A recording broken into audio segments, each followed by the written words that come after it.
Well, welcome everyone, and thank you Family Leadership Training Institute for joining us, and especially thanks to you, Paul Gorski, for joining us from Virginia.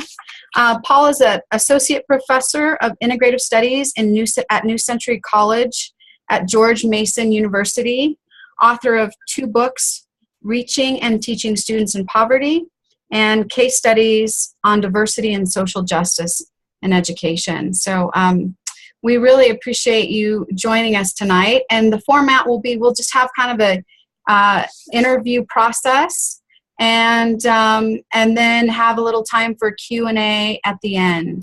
Hi, Susan. Thank you for joining us. We've got folks from Larimer County, Aurora, Denver, and Arapahoe Douglas.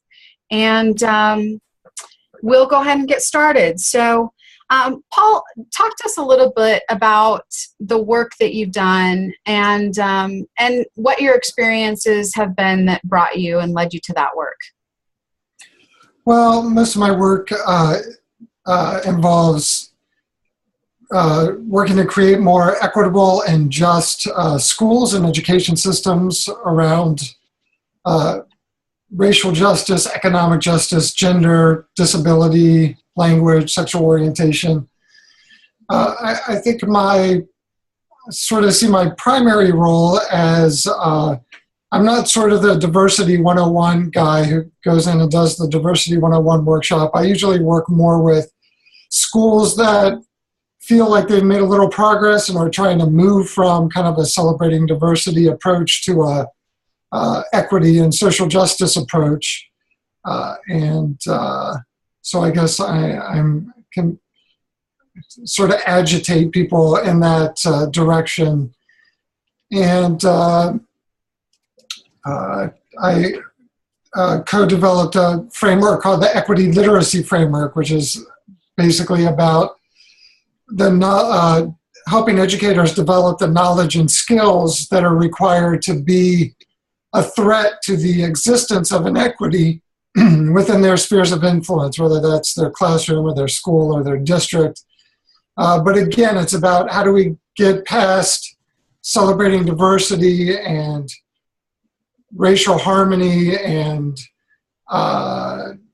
those sorts of things. How do we get past Taco Night and the International Food Fair and the Multicultural Arts and Crafts Festival, and to do things that are more seriously about equity and justice.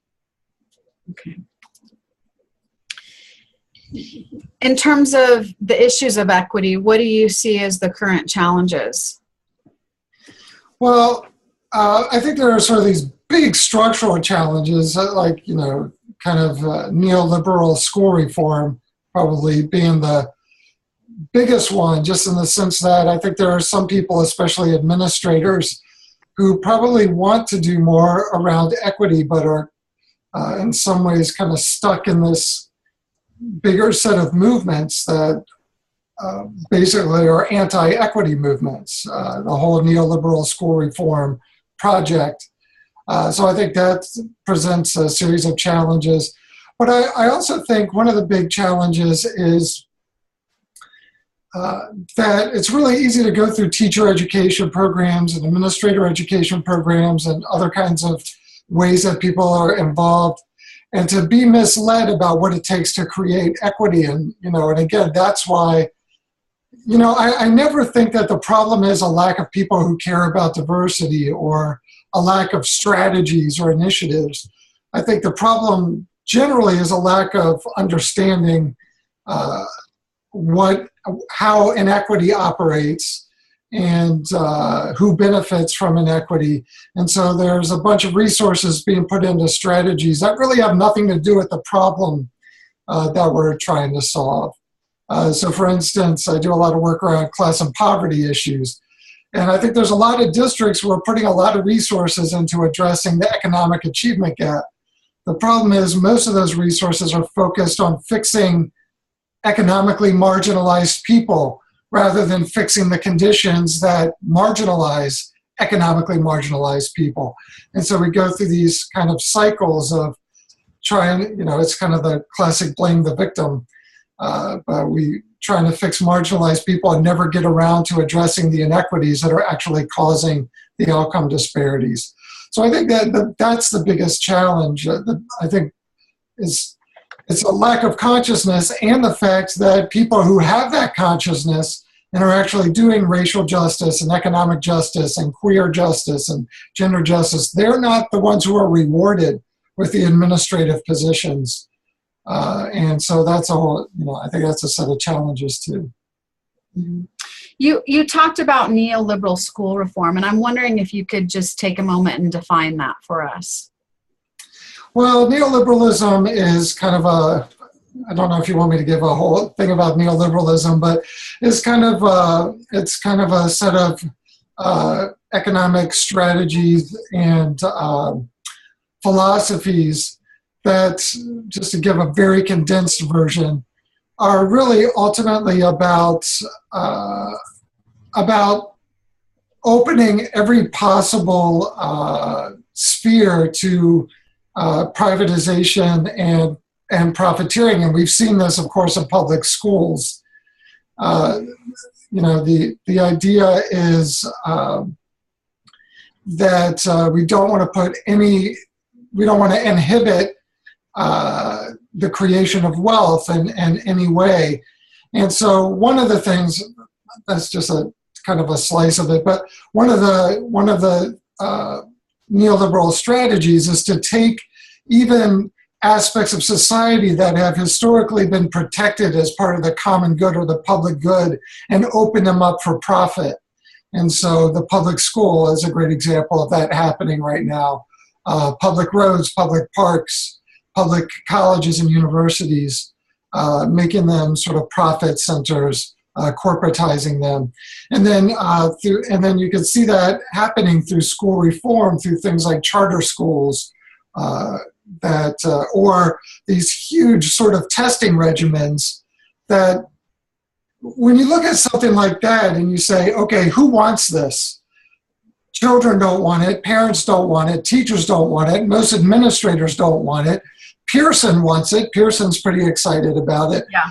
You think about who gave Pearson the power to create something in public school that literally nobody else wants, but people who profit off it, or people who are doing the bidding of people who are profiting off of it. So that's an example of that. Or voucher programs would be another sort of example of that. So make the connection for us about how those kind of neoliberal school reforms have both increased and perpetuated the inequities. Well, I mean, they're basically designed to create profit centers for the most wealthy. So in the big structural sense, of course, that's just part of a bigger movement of wealth inequality in the country. But thinking about schools specifically, think about voucher programs as an example. I mean, just overall neoliberal school reforms have basically all of them have the most negative impact on students who are attending high poverty schools, high ELL schools, schools with big percentages of students of color, and of course schools that have big combinations of those three things. But think about something like vouchers, which might help. You think about it from a couple different angles. One is that the voucher might help a middle class family end up with enough of a bump to send their kid to a private school. But it's not going to help low-income people get into the highest quality private schools. So that's one way to look at it. But another way to look at it with that, with charters and that sort of thing, is, again, all of these are really about creating more choice for the families who already have the most choice. So for instance, charter schools where you have students whose families might not have transportation or whatever it is, and what you're doing is taking resources out of the most under-resourced local schools and then redistributing them to the schools that are attended by the families who already have the most resources. And so you end up with neighborhood schools with even less resources, or even being threatened to be shut down instead of saying, well, what we need to do is make sure that that low-income neighborhood school has the same, that the kids in that school have the same opportunities as other kids, rather than providing pathways out for the most of those schools for the most privileged kids. Mm-hmm. Thank you. So you you talked a little bit about teachers and teacher training and how to use those spheres of influence to affect the most. Let me read it.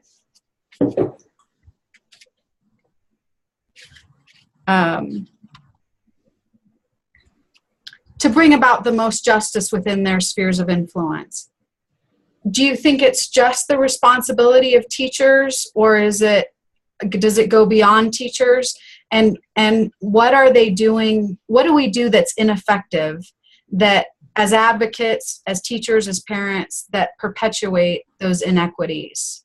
Well, of course, it goes way beyond teachers. I mean, teachers in some ways are sort of part of the victims in neoliberal school reform and in inequity and injustice. In other words, you have teachers who, some of whom are just making a conscious choice to teach in high poverty schools or high percentage ELL schools. And those schools being under-resourced hurt the teachers, and then the teachers get judged for that. So you know, sort of the root of my work is really about the bigger structural change. So how do we create more economic justice, more racial justice? I mean, really, in the end, if we don't work toward eliminating poverty, there's no way to have that kind of economic injustice, those kinds of wealth gaps and income gaps, and eliminate the economic outcome disparities in schools. That's just impossible. The idea that schools can make up for huge wealth inequality is just impossible. And it's unfair that the pressure of that goes on teachers. I think, again, that's part of the neoliberal strategy, is to blame teachers who, in essence, really have... Teachers can't make up for kids being hungry and kids being cheated out of access and opportunity their whole lives. One teacher cannot make up for that. But on the other side of that is, you don't want to tell teachers, well, you don't have to worry about it because it's not your fault. So if you can just hang tight until the revolution happens, then maybe something will change. And so I think, you know, part of it is, while we're working on those big transformative things, we can also equip teachers with some strategies that can at least mitigate the inequity so that teachers aren't making it worse, like teachers creating policy that actually punishes students for the impact of the inequities that they're experiencing, or teachers who are making judgments about families, about parents who don't show up for parent-teacher conferences when they're really not showing up, mostly because of symptoms of economic injustice. It doesn't have anything to do with whether or not they care. It's that they're working multiple jobs and they don't have paid leave because they're in wage jobs, and they don't have transportation and they can't afford childcare and those sorts of things. So we can at least equip teachers with the consciousness and some strategies to not sort of pile on. And to not perpetuate that culture of that neoliberal, punish those that are the impoverished and reward the wealthy. Yeah. I think about, part of the challenge that I'm up against, because I do a lot of work with schools around poverty, is I have to sort of, for a lot of teachers, I have to sort of deprogram them from the Ruby Payne stuff, which is really about, here are the problems with the culture and mindsets of people who are in poverty, and we have to just fix them. And that's a lot of the training that's happened with teachers, is this very sort of deficit model. We have to fix students of color. We have to fix low-income families. So a lot of the work that I do is helping them shift that paradigm and think about, and again, what can you do within your sphere of influence? I know that you can't eliminate global racism necessarily, or you can't pay for every family to have childcare so their kids can come to your school. But knowing that those are some of the challenges that some families experience. Here are some things you can do. So that's a lot of the work that I'm doing. So what are some of those examples of, how to use privilege and how to be effective in bringing about more social and economic and racial justice? Well, I think I'm going to answer that in kind of a roundabout way, because I think one of the challenges we have in education right now is that we tend to be very practical focused, like just give me 10 strategies. And if you just give me 10 strategies, it's like take a white supremacist and give the white supremacist 5 strategies for teaching students of color effectively.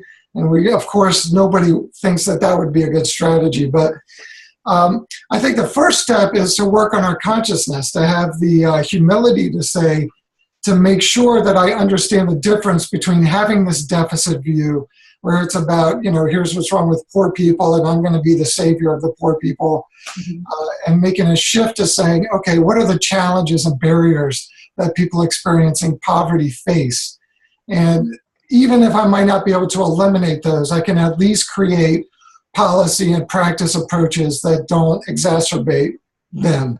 So, for instance, if I'm doing parent-teacher conferences, I can have the deficit view, which a lot of teachers unfortunately do have. And teachers aren't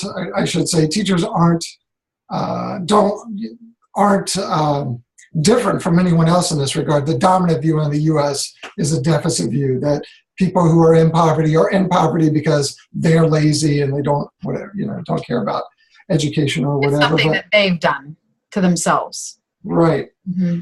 Exactly. And so part of it is just the consciousness. For instance, the reason that there's a lot of poverty in the U.S., there's been a bunch of research. First of all, we know that all the stereotypes are false stereotypes. Low-income people, on average, working low-income people work more hours per week on average than their wealthier peers. Why? Because they don't make enough money, they're working multiple jobs, those sorts of things. So all these stereotypes about they're just lazy and they don't want to work. Mm-hmm. I just don't think it's possible to be an effective educator for low-income people if I have those stereotypes. So the first step is getting rid of those stereotypes.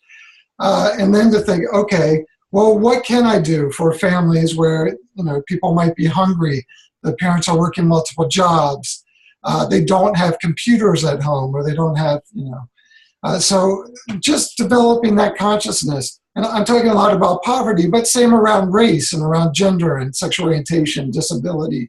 I think we still even use this kind of medical deficit model of disability in the U.S., which is kind of a parallel thing. So first is about understanding the problem, because we can't fix a problem that we don't understand. And that's the biggest barrier for well-intended people in education right now, is trying to solve racial outcome disparities with mix it up at lunch day and diversity fair. And they just have nothing to do with each other. Paul, so, you skipped out right there, and it was really important. So do you mind just rewinding what you just said? Yeah. What was I saying? What was I just saying? That one of the big problems with well-intended people is putting a bunch of energy into initiatives that are feel-good initiatives, but they really have nothing to do in the end with racial inequities or racial outcome disparities and why they exist. And so we have to know the difference between addressing racism in school policy and practice, and then even taking a step back and bigger racism, structural racism, know the difference between that and the sorts of things that, sorry if I offend anybody, but that white people like to do around race, which is celebrating racial diversity and cultivating racial harmony, and let's all get together and sing Kumbaya. These things that are really about evading racism.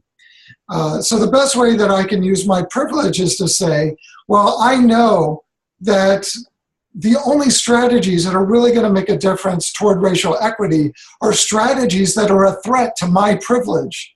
And so if my privilege isn't threatened by the strategies that I'm coming up with, then those are probably strategies I'm coming up with to protect my privilege. And so that's why we do a lot of those celebrating diversity and mix it up at lunch day and that kind of thing. And we don't do at lunch day. Oh, that's a activity that a lot of schools do, where they have students for a day sit during lunch with students they wouldn't normally sit with. And usually it's across race, which of course, and that's a really good example of a problematic initiative, because really students of color don't need to sit with white people to learn about how race is happening in their school, right? They're swimming in it. So Mix It Up at Lunch Day is a great example of these sort of types of activities that we do in the name of diversity, racial diversity, that are really for white people. They're not really about racial equity. So give me an example of something that would threaten white privilege, that as an educator who is committed to addressing the social the economic and social inequities could do. Totally rethinking and revamping the way that we think about tracking, eliminating tracking and rethinking, so I think that's an example. Another example is doing a close analysis of behavioral types of strategies, because part of the problem is that, and this is part of the consciousness as well, part of the problem is people will say, well, look, there's all these stats that show that African-American youth are being kicked out of school more than white youth. And a lot of white teachers look at that and say, well, that they must be misbehaving more, think that that's evidence that they're misbehaving. Really what that's evidence of, people, based on people studying this, is it's evidence of racist teachers who punish students of color much more harshly. They interpret behaviors from African-American students much more harshly than they interpret the same behaviors from white students. So taking something like that on directly, not about celebrating diversity, but about saying, how is racism playing out in our policy and practice, and analyzing all of the policy and practice in the school through that lens of racial equity. Who is this designed to protect? Who is this going to punish? That's what it takes. It takes looking at every fundamental thing that we do. How do we organize kids in a school? Who gets access to honors and AP and all that? And should we even be doing that, or should we even be tracking at all in that way? So it takes sort of that fundamental examination of Kevin Kumashiro talks about it in terms, there's like this common sense of education. And the problem is the common sense is a white supremacist common sense. It's about not challenging, not thinking, well, this is the way we've always done it. So it's about being willing to stand up and say, I'll give a really quick example around class. Sorry, I feel like I'm kind of rambling here, but it's great. I was just working with a group of teachers, and one of them was telling the story about, she works in a socioeconomically mixed school.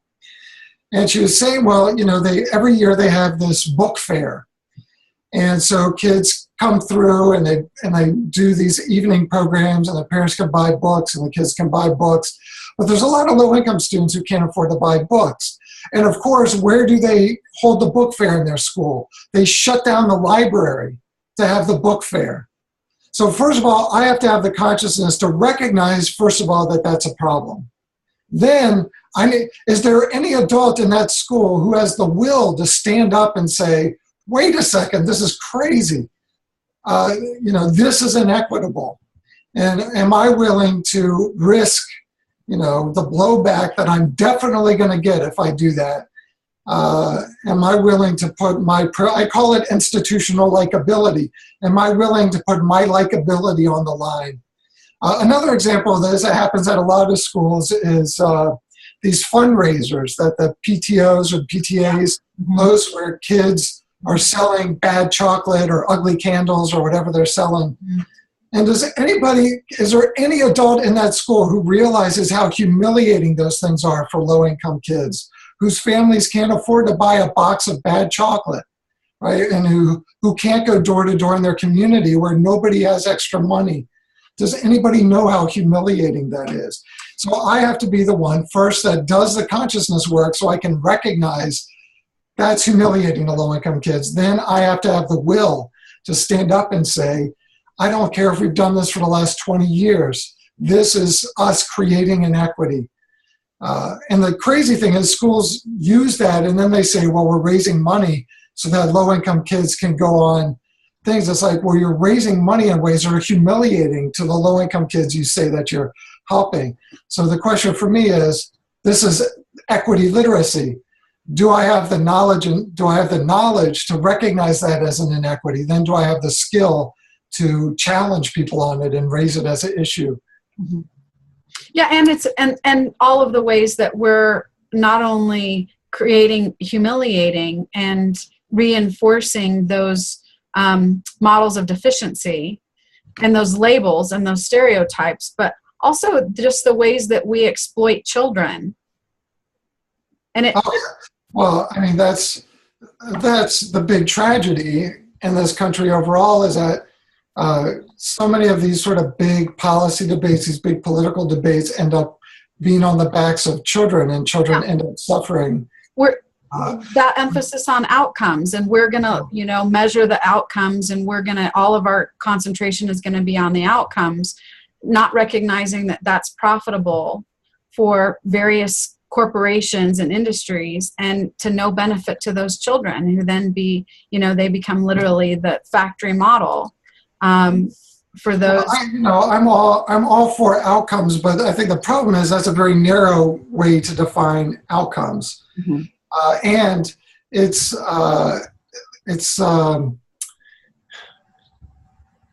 is also damaging, of course, to teachers. That approach as well. I'm all about, to some extent, defining what some good outcomes are and that sort of thing. But to sort of build the model for doing that. One, we have to sort of ease back on the amount of it that we're doing.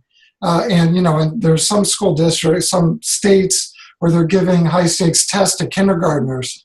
That's like child abuse. I just can't, I don't understand why more people aren't outraged about that. So you're talking about that model of transformation really first beginning with a state of consciousness. Well, I think it's good, yeah, but I'll say a couple of things. It does have to start with consciousness because it's impossible to fix a problem that I don't understand. And there's way too much energy and educational equity circles going into using strategies that are no threat to the inequities that we're trying to solve and trying to use those to solve the inequities. And that's just impossible. And it benefits, it's a way to sort of recycle privilege. But we can't stop at consciousness, and that's the other problem. We can't say, okay, well, if we just dialogue about it and we develop more consciousness, it's about consciousness then informing action and informing the transformation. Okay. I'm going to open it up. Thank you, Paul. I want to open it up to questions, and particularly on that note of consciousness transforming action. So from our participants, are there any questions from your end? Yes, Jim. Jim here. This is Jim. Can you hear me, Paul? Hey, Jim. How's it going? Well, it's going well. I really appreciate what you're saying, and I have a challenging question, perhaps.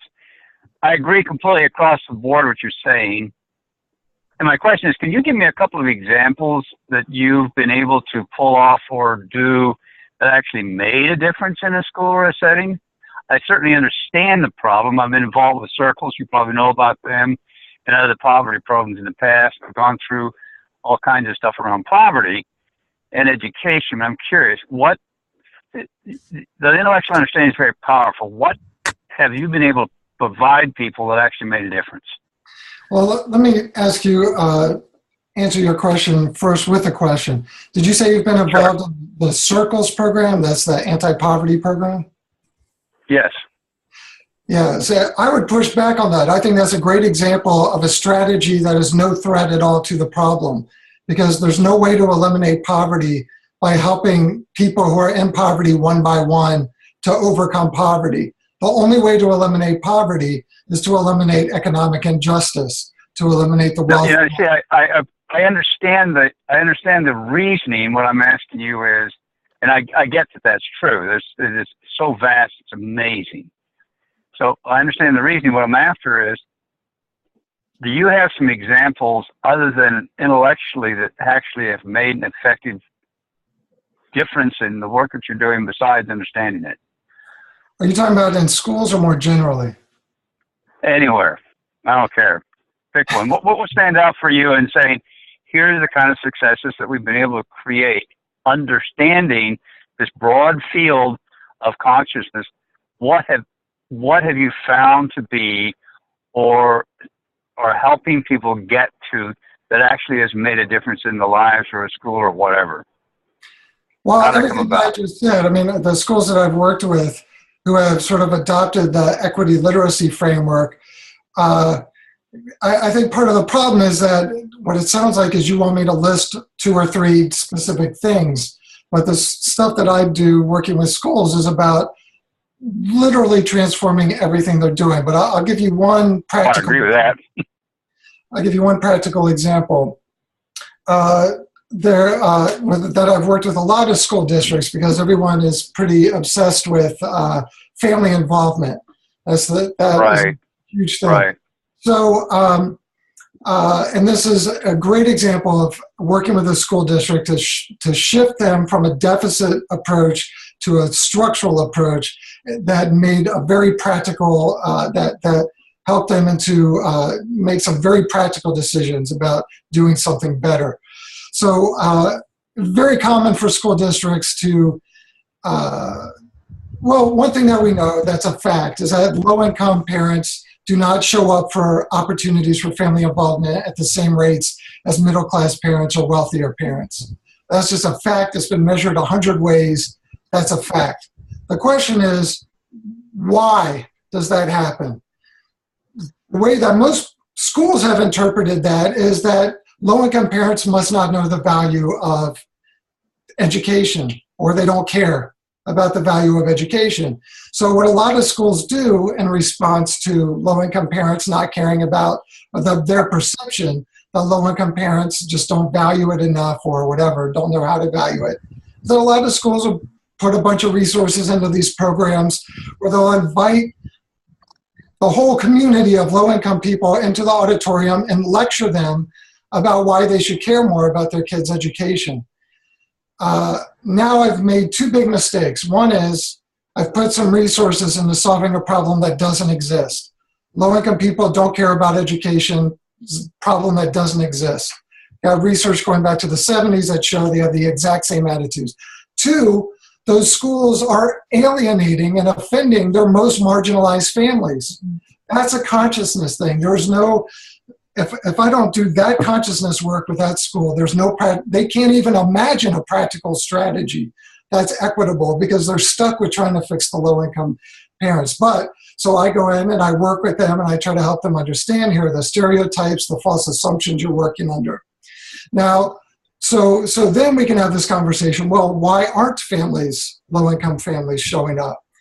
The difficulty, of course, is that they really have, in many ways, a lot of the reasons they're not showing up are outside the sphere of influence of the school, right? The parents are working multiple jobs, are much more likely to be working evening jobs, can't afford childcare, don't have transportation, those sorts of things. But just stepping them through that consciousness and the facilitation of that conversation, a lot of the schools have gotten to points where they can start mitigating some of that. Okay, so maybe we start doing parent-teacher conferences in outside of the school, somewhere closer to the low-income community near the school, maybe in a community center. Maybe we provide transportation. Maybe we provide on-site childcare. Another reason why low-income parents report that they don't show up is because of the bias and prejudice that they experience when they do show up. So now go back to, let's get all those parents in the auditorium and wag our fingers at them. And then that is actually creating why they're not showing up, because that's how they're treated when they do show up. So then another practical strategy is we got to get everyone in this school trained, including the frontline people, right? The people who are working at the office, where the first sort of line of contact, to make sure that they don't have this deficit view, because the practical implication of that is you're alienating your most marginalized families. So that is a great example of how without the consciousness, and you refer to it as sort of an intellectual thing, I think that's the most practical thing in the whole conversation, because without that step, there is no practical solution, because we can't even imagine.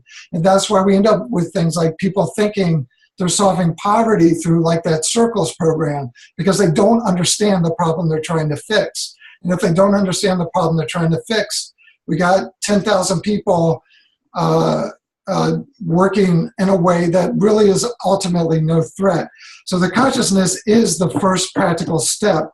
But that practical step gets to the more things that look like practical steps, like, okay, maybe we're going to redesign how we do family engagement. So that's an example. Probably worked with a couple dozen schools on to help them with that. Thank you. I want to say one other quick thing about this, is that one thing that's really important is that when I go in and work with these schools, nobody has bad intentions. Everybody has really good intentions. And I think a lot of people, think, oh, well, I'm gonna offend people by going into school and thinking about this. I think most teachers and most administrators are just desperate. What can we do to get closer to solutions here? And so people have always responded really well to this, and I think that speaks well to the commitment that most educators have around these issues. That's why I love working in education. Thank you, Paul. We have time for one more question. Is there someone that has a question that they want to ask of Paul?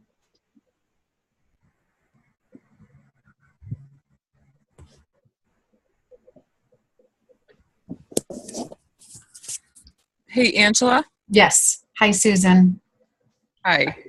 I just want to say to Paul, thank you for verbalizing some of the things I've thought, but I've never, maybe raised to my own consciousness. The idea of like fundraisers for schools, maybe auctions and things like that. Because, I've experienced that as a parent where it's sort of difficult to afford, even for me as a middle-class parent, to buy tickets to an event, much less buying something at the auction. So I think that's just such a stellar point that you made there. It's just, or put it into a coherent thought, but that's just, it brought it crystal clear to me, with just this whole idea. So I just wanted to thank you for that. Oh, you're welcome. And again, I think that's the illustration of, that's a really important illustration of resisting this common thing in education where we just want the list of 10 solutions. The problem is we can't even make a list of 10 good solutions if we don't understand the thing that we're trying to solve, right? And so the problem is that not that there's a bunch of mean people in the schools running these, is that there's a bunch of well-intended things who just don't see it. We just don't see it, right? And so there's no way to get at that through a practical solution without going through consciousness and understanding. Right. But I'm glad you brought that up, because the auctions is another really good example where you have the wealthier kids and their families might pay hundreds of dollars for a piece of bad art. And you got the lower income kids and their families just can't afford to do that. And again, it's humiliating. It's humiliating even for maybe families that are middle class families. Yeah. My kids have gone to schools where there's huge income disparities between, you know, the upper classes and the lower classes. And even in the middle, you feel really squeezed. You know, Yeah. like, oh, maybe I can afford to, you know, I can squeeze out enough money to buy the tickets to go to this auction, but I'm certainly not going to be able to purchase anything there.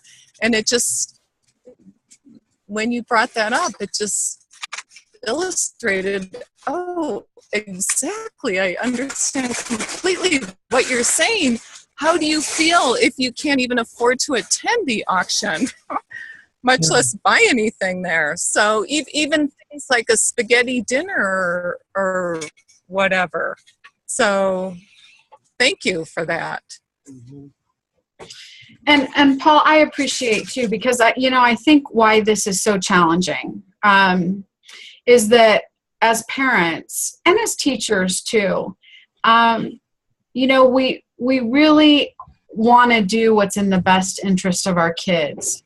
And sometimes because of the complexity of things, those kind of short-term gains feel like they're the best, in the best interest of our kids, when really if we could take a step back and look at the big picture of, just because, we operate in a way that maybe delivers more basketballs to a school, but doesn't deliver in the way that's most meaningful, which is, real opportunities, real access for kids. And it's hard. I mean, it's hard because what you're up against is that fundamental desire to do what's in the best interest for your own child, without sometimes recognizing the impact that it has on other children, and without fully appreciating that we're all connected, and what's working against the interest of another child is ultimately working against the interest of all children. And it's a big challenge. We're in this society where the sort of general socialization is a very individualistic, competitive kind of socialization, and it's hard for people to see themselves having been sucked into that, when it's probably really not the natural. It's probably not really the natural way for anybody to be, really. No, I agree. I think we're much more collaborative and much more communal. And a lot of times the systems think that you motivate people in alternative ways than that. So that becomes part of that cultural transformation too. Well, I'm looking at our time here, and it's at the 45-minute mark. And Paul, I appreciate you staying with us for 30 minutes or for 15 minutes longer than we agreed. It has been a very enriching conversation. And so I want to say thank you so much for this really important work. I think, when we look around the country and we're looking at these, young African-American boys that are being shot, and the challenges that we're seeing with our law enforcement people. I mean, the issue of inequity has significant fallout for communities everywhere. And I appreciate you for being the visionary and for doing this challenging work, because it really does cause people to have to reflect and examine, and it's uncomfortable. And so thank you for doing the uncomfortable work, because it's so needed, and it's so important, and ultimately so beneficial. So we appreciate you very much being part of our phone call and our conference call, and I'll pass along the book. I think I don't have a picture here. I'm not quite that internet savvy. But will you one more time just share the title of your book? I have a bunch of books, but probably the the one that's most relevant to the conversation we just had is reaching and teaching students in poverty, which is a lot of the stuff I've just been talking about around class and poverty, and it sort of provides the consciousness piece at the beginning and then the application to the practical piece in the second half of the book. All right. Well, I appreciate our viewers being able to go even more in depth in this. And your website, Paul? edchange.org. So ED in the word change, edchange.org. Okay. Terrific. Well, thank you again for joining our conference call and for the work that you're doing on behalf of children and equity. My pleasure. Thank you all for hosting me. This was fun. Okay. I'm going to ask everybody to stay on and go ahead and end the recording. But for the rest of you, please stay on. Thanks, Paul. Bye-bye. Bye-bye.